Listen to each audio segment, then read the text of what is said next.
welcome to you all. Thank you all for coming. And I want to start by saying my favorite product in all of VM, well, let's just say in all of VM, IL for now, is the margin loan. The margin loan, as Carleen said earlier, is the easiest loan to get. You don't need a credit approval, you don't need anything. You just need some assets and you can access it. It's very, very easy. And the rate is not out of the realm of reality. Last year, for instance, the stock market returned somewhere in the region of 30%. And you know what the interest rate on a margin loan is? Somewhere in the region of 10-11%. So if you just borrowed some of our monies to buy stocks on margin, you would have made a clean 20%. So you say some of us were not aware of it. Well, now you know. So now you're gonna get access to it. So I started with that one because it's what innovation is all about. Nicole, I think, made a point here earlier that interest rates are down at 2%. There was a time when you could live off the repo, but now you can't. So you have to find innovative ways to enhance your returns. And this is one of those innovative ways. Leverage, that's what it's all about. It's not for everybody, but you can take it just like any other medicine. You take it in the dosage that is suited to you. How about that? Okay, so today what's on my agenda? The equities market, the bond market, the US equities market, international bonds, and we're going to talk a little bit about some other asset classes. Some key issues here, Nicole pointed to them earlier. Not everything is what we call coming up roses, right? We have some issues right now. We have high liquidity. We have people seeking yield. We have emerging market turmoil, and we have a risk-off situation in the developed world now. And I'm going to speak to each of these as I go along. So what's the strategy? Let me just tell you up front what are the things that we're recommending up front. So when you see them again, you know what we're talking about.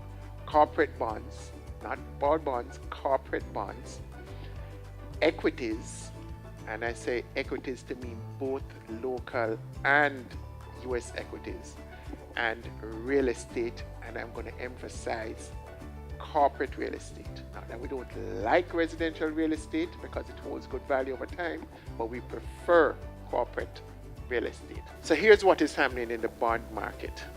Maybe 10 years ago, there was the call in the public sphere was that the government was crowding out the private sector. The government was the one that was borrowing all the money in the marketplace. So they were the ones who had this insatiable appetite for debt, and they were the ones who were paying this high rate for debt.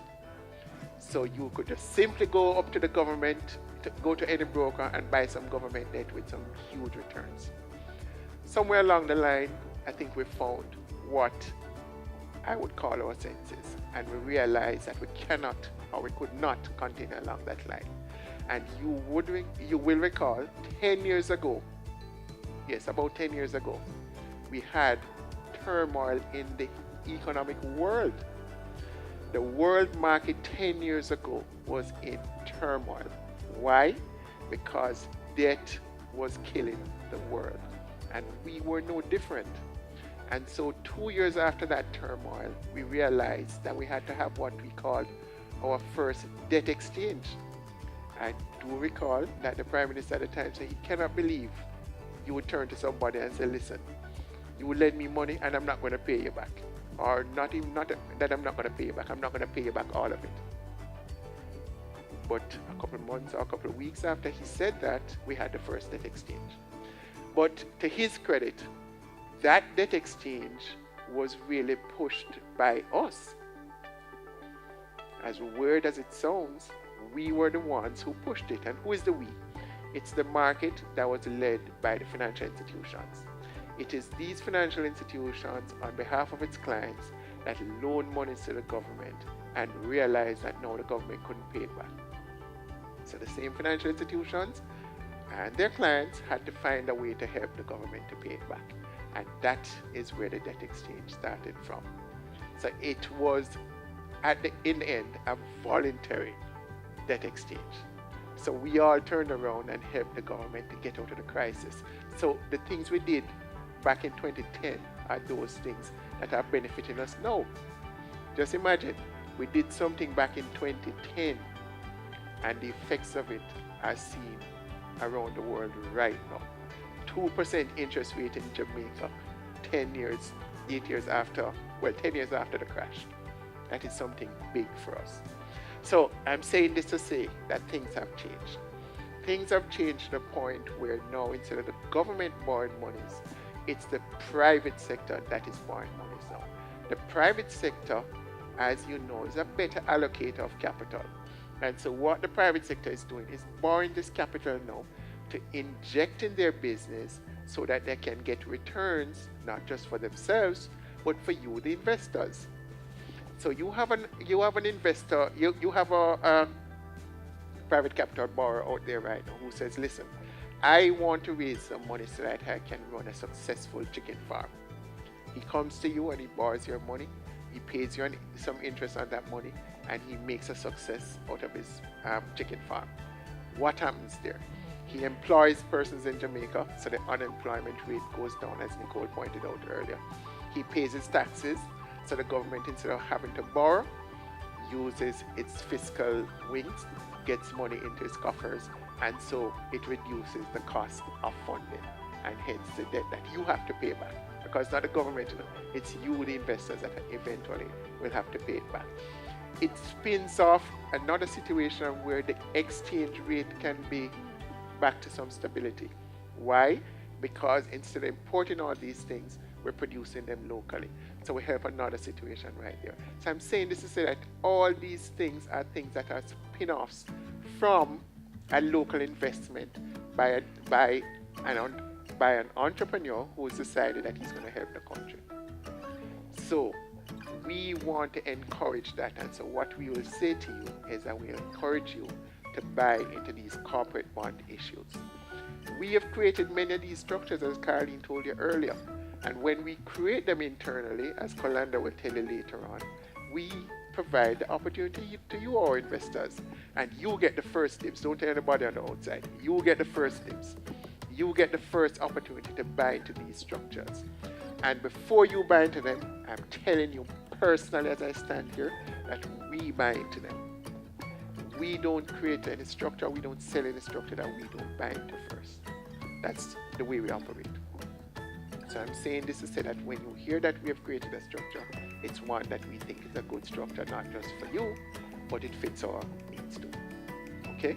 So you can follow us when you see us making those investments. So the corporate bonds are really the place that you want to go right now. Many investors shy away from it because they don't know about corporate bonds. But the corporate bonds are issued by some of these same companies. A company, you have a bank in Jamaica who is paying you 1% on a savings. And the company issues a corporate bond, and people are scared to buy into it. So just think about that. You go and you deposit your money in the bank and you get 1%, but they issue a bond for 6 or 7% and you're scared to buy into it. Why are you afraid? And I think the answer to why you're afraid is because most people just don't know. So when you don't know, what I think the best thing to do is to consult with somebody who knows. And you just talk to any of our experts in the room and you'll get the answer to the question. So the answer is corporate bonds. The yields are much better than any sort of savings you can get anywhere around right now. The equities market is a place that many have shied away from. Why? Because they're scared again. Some people have been through this experience before, where the equities markets, they were up here, and before you know it, they're down here. But remember investors, that this is what markets do. Markets will have cycles. Your job is to get great investment advice so that you can get through these cycles successfully. So if you don't know again, you need to know. You just ask. So here's what we have done. We have created the opportunity for you to buy the equities directly yourself with our advice. And then on the other side, we have created unit trusts that we will manage for you, and you will get the best returns. So Carlene explained to you earlier, one of our innovations is that you can stay in your bed and buy stocks. Did you know that? You can stay in your bed, so you need to try it tomorrow. Carlene, he doesn't know. You have to tell him. So the strategy is you want to get into these innovations, right? In the US equities market, many people buy stocks from their bed, from the comfort of their bed, right? Your living room may be more comfortable, use your living room. But all you need is your I was about to say your computer, but that is so behind us. Not even your laptop anymore. All you need is your phone, right? Your smartphone. Your smartphone can do all of this for you. And all you have to do again to get access to that is just talk to one of our experts. Okay? Why are we telling you to buy stocks? In Jamaica, I'll tell you again that stocks are cheap. You have these very good companies that are making great returns every year. They're owned maybe 40-50% by one or two individuals or groups. But then the other 50% is out there in the marketplace.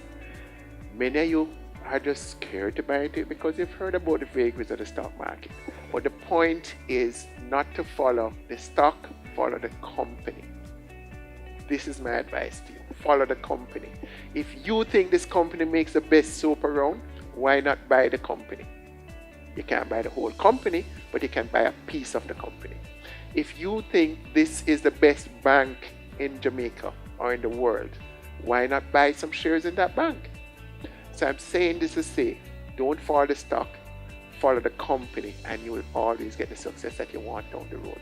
The market has a way, without fail, of giving you value.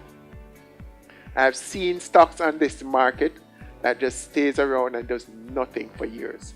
And then a few months or weeks or months later, the same stock gives you those returns that you know it always had.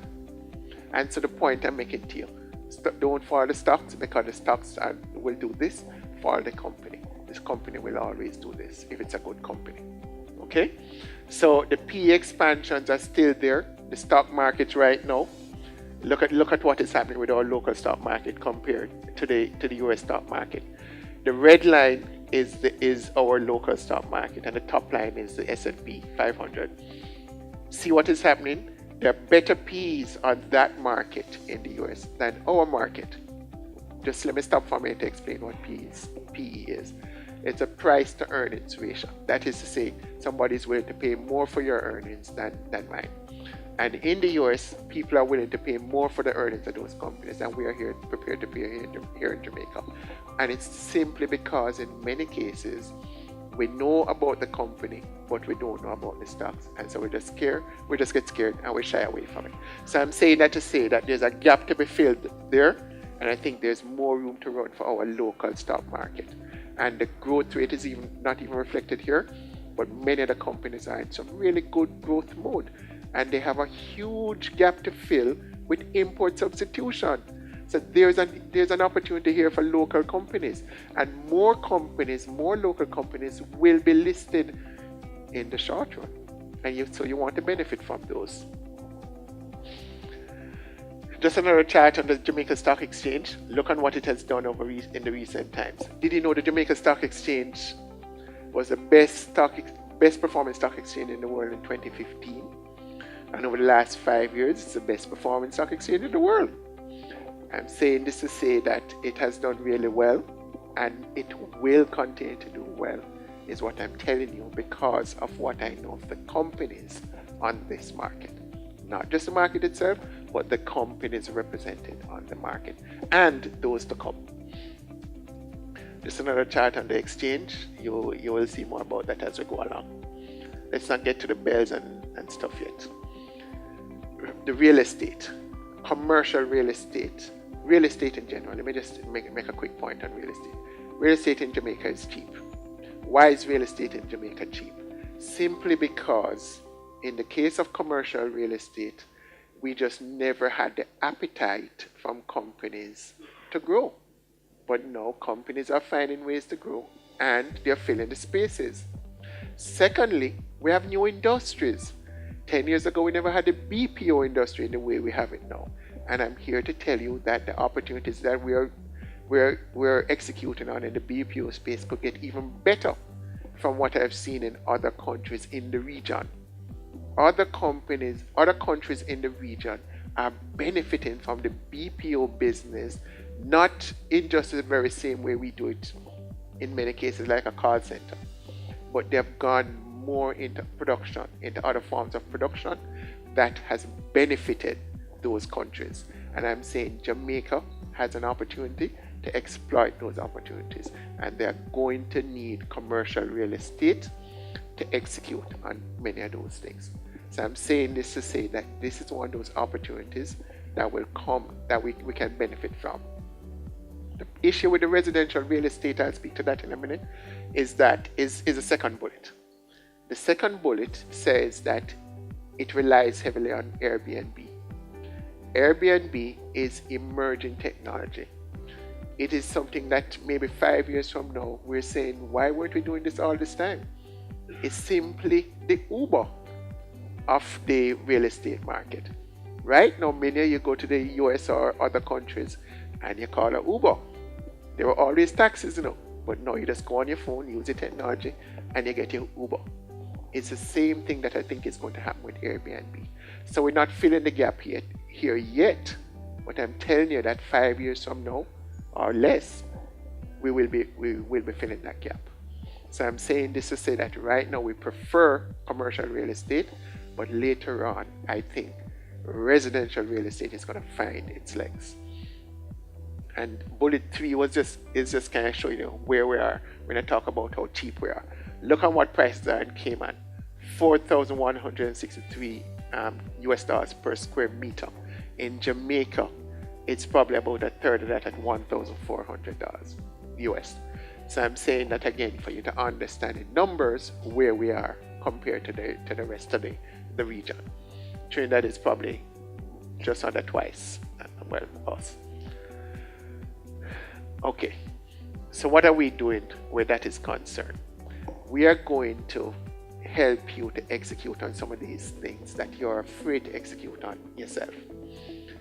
So we already have an equity fund, local equity fund, and that equity fund did 30% last year, and it's up 20% already this year.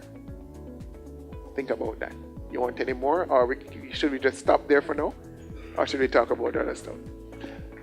How about where's the sign that says applause? Sure, they don't have any those signs. And we're happy to boast that we are one of the top 2. I could say we're the best, but I'm being modest, right? I just hold it down a little to be modest, right? We're one of the top performing equity funds in Jamaica. And kudos to our expert team. And I didn't acknowledge the presence of Rez Burchison. Rez, you want to stand up and let them see who you are? Rez leads a team that manages all our portfolios in our group. So our team has good expertise is what I will tell you. Okay? So don't be shy to participate in this, the local equity fund. So here's where we're going. We're going to the International Equity Unit Trust. That one we think is a great opportunity for exposure to our local investors. So we're saying that the local investors right now can benefit from the local equities fund. They can actually get margin loans to buy more of those equity funds. Did you know that? Who knew? Charmaine, you knew that? Now you know. You didn't know, but now you know. So I'm saying this to say that our funds also provide an opportunity for you to get margin loans. So if you hold funds, you can come in and borrow against them to buy more funds, to buy anything you want to buy. If you want to buy a car, you can come buy a car. If you want to buy more bonds or stocks, you can buy them. We encourage you to buy more investment stuff that you can invest in. We wouldn't encourage you to take it to go buy a car. We know you might want to do that if you want to splurge a little, but the point is you can benefit more by making other investments, okay? Right? That is what we're encouraging. So the US Equities Fund is the newest addition for us. That is the one you're going to see. You're going to be seeing in the public space a lot of. You're going to see a lot of that in the public space in very short order. It gives you an opportunity to get exposure to the US equities market. It gives you an opportunity to invest in hard currency. So the vagaries of inflation will go away with that investment, and it gives you diversification. Okay? Diversification, because a lot of people got scared recently when the dollar started to depreciate. When the dollar went to 138, people were asking the question, are we going to go to 150, then 170, then 200? I'm saying you don't have to get too scared about that anymore. Get some of these international equity unit trusts, and you won't have to worry so much about that. Then we have the money market unit trust. What are these? Many of our investors right now are too scared to buy into those funds that will have these waves. And as I told you earlier, you don't need to be scared. Just invest in the thing that you think can work and forget the market for a minute. Forget the market. Invest in the things that you think can work. However, we know that people want to have some stability in their lives so that they can sleep better at nights. And so what we're going to be doing is to provide you with an opportunity to invest in a money market fund. The money market fund will look a lot like what you currently call a repo. The returns are really low, but it gives you the liquidity that you want when you want it. So I'm not saying this is something that you're going to put all your investments in, because if the returns are low, which is commensurate with the risk, then of course that can only be a part of your portfolio. But for those persons who will need a liquidity, you'll get your quarterly interest payments, so you have cash flow. It gives you the opportunity to get cash when you need it. If you want to sell some of it now to get cash, you can sell it, walk in and sell it the same day. So I'm saying that to say that we are listening to our clients, as Carleen said earlier, to provide you with opportunities that you will need when you go forward. I'm telling you, when the repo business started many years ago, people thought it would live on forever. But the repo business is now being de-emphasized. People, broker dealers are getting rid of the repo business. So the next, maybe a year from now when we speak again, you'll not be hearing about the repo business. It's the funds that will be replacing the repo business. So the new funds that will come around for us is the J Dollar Money Market Unit Trust Fund. Like I said, it gives you all the liquidity that you need, gives you the cash flow when you need it.